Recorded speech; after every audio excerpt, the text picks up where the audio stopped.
Não é que tenhamos um curto espaço de tempo para viver, mas o desperdiçamos demais. Sabe, essa frase me pega toda vez. É forte, né? Muito. E pensar que ela é de quase 2000 anos atrás, do filósofo romano Sêneca, abre a obra dele sobre a brevidade da vida. Aham. E eu sempre me senti meio assim, sabe?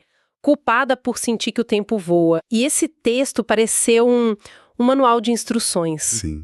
A nossa fonte hoje é um audiolivro dessa obra que tem um prefácio, aliás, brilhante, da professora Lúcia Helena Galvão Maia. Ela é ótima. E o nosso desafio aqui é tentar entender o que faz um texto desses de 2000 anos parecer que foi escrito pra gente hoje. Qual é o segredo pra, sei lá, tomar posse do nosso próprio tempo? Olha, essa é a grande questão, né? E Sêneca estava num lugar, digamos, perfeito para responder isso. É importante a gente lembrar que ele não era um acadêmico isolado, numa torre. Certo. Ele nasceu em 4 a.C., foi uma das figuras mais poderosas de Roma. Foi senador, cônsul e o mais famoso foi tutor do imperador Nero. Ele estava no centro do poder, Nossa. da ambição, das intrigas.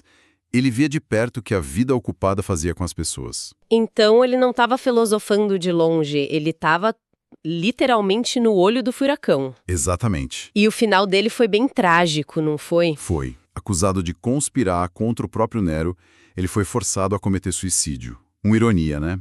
Junto com Epicteto e Marco Aurélio, ele forma assim a grande trindade do estoicismo romano. Ele viveu o que escreveu, então.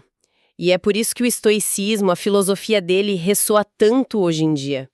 O prefácio do material que a gente está usando aponta isso muito bem. Sim, aponta. Fala que, numa era de individualismo, o estoicismo surge como um precioso medicamento com uma moral, serenidade. Exato. Uma bússola moral. Entendo essa ideia de medicamento, mas essa parte de moral rigorosa que o prefácio menciona, isso não soa um pouco, sei lá, antiquado ou até meio repressivo para o nosso mundo que valoriza tanto a liberdade? É uma ótima provocação. Mas, para os estoicos, moral rigorosa não é sobre reprimir, é sobre autodomínio. Ah, entendi. É a liberdade de não ser escravo das suas próprias paixões, ou do medo, ou da opinião dos outros. É sobre se alinhar com a razão, entende? É uma voz que diz, ei, existe um centro aí dentro, encontre-o. E é daí que ele constrói o argumento sobre o tempo. Ok, vamos desempacotar isso então. Qual é a tese principal dele? Bom, ele começa demolindo a queixa mais comum que existe. A vida é curta. Para Sêneca, isso é uma mentira que a gente conta para nós mesmos. Uma desculpa, talvez? Exato.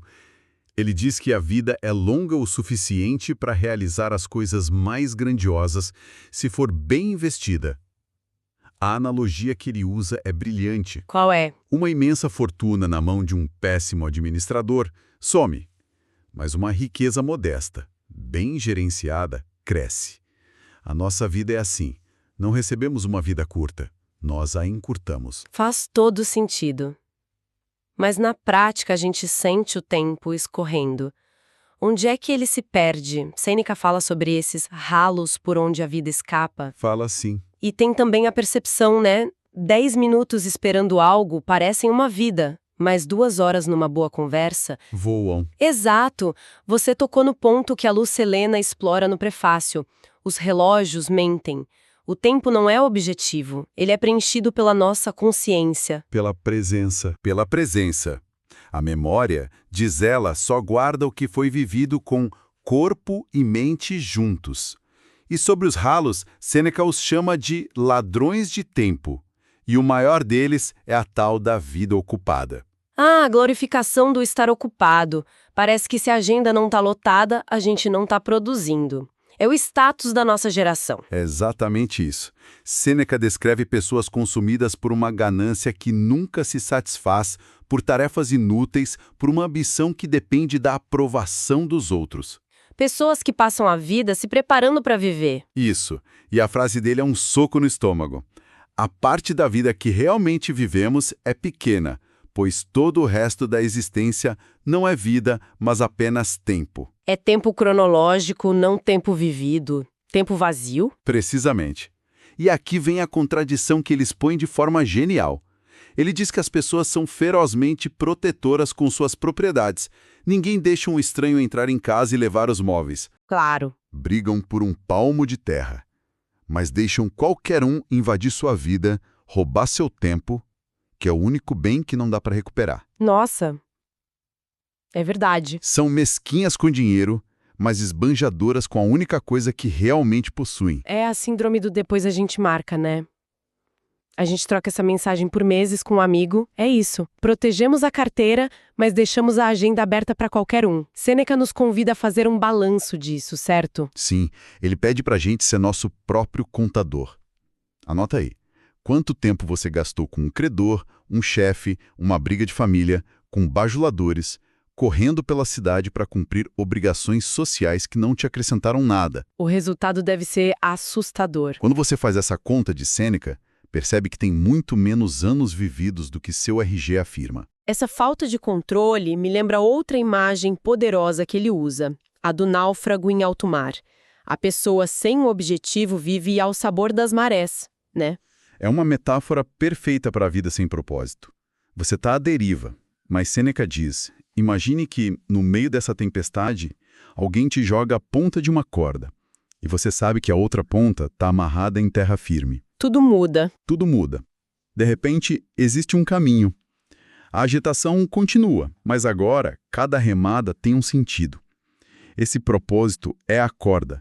Sem ele, estar ocupado é só se debater na água. Mas essa corda, esse propósito, ele não pode virar uma obsessão também? Digo, a pessoa fica tão focada no porto seguro que esquece de olhar o mar, de aproveitar a jornada.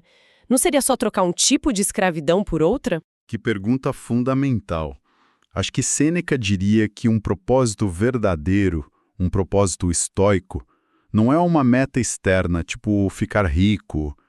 É um objetivo interno, viver de acordo com a virtude. Ah, entendi a diferença. Ser uma pessoa melhor a cada dia.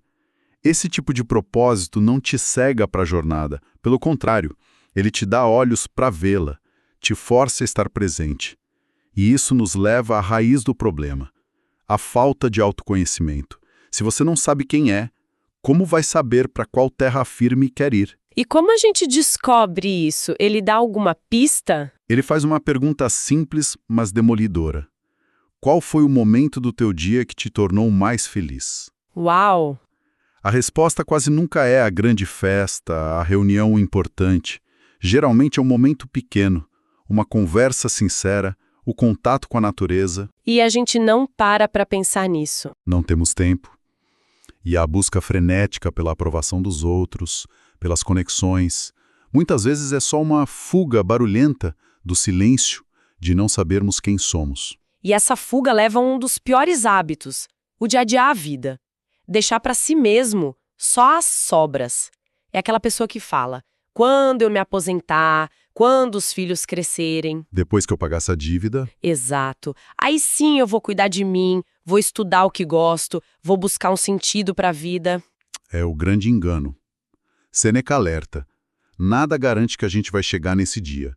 E se chegarmos, teremos a energia, a saúde, a lucidez. Difícil, né? Ele diz que a alma, como o corpo, precisa de alimento. Deixar a alma em jejum por décadas esperando a vida de verdade pode matá-la de inanição. É por isso que se diz que todos os seres humanos morrem, mas nem todos vivem. Que adia a vida geralmente se acha muito responsável, né? Tá sempre planejando o futuro, garantindo a segurança. Mas, na visão de Sêneca, ela tá só praticando outra forma de desperdício. É a ironia trágica. Elas chegam à velhice, diz ele, tropeçando nela de modo repentino. O corpo tá velho, mas a mente ainda é infantil. Nossa, que pesado. E aí percebem que passaram a vida ocupadas em nada a fazer. E que a morte chegou antes que elas começassem a viver. O exemplo que ele dá de Augusto, o imperador de Roma, é perfeito. O homem mais poderoso do mundo rezando por um pouco de descanso e ócio. Um alívio que ele só podia sonhar, mas nunca viver. Ok, o diagnóstico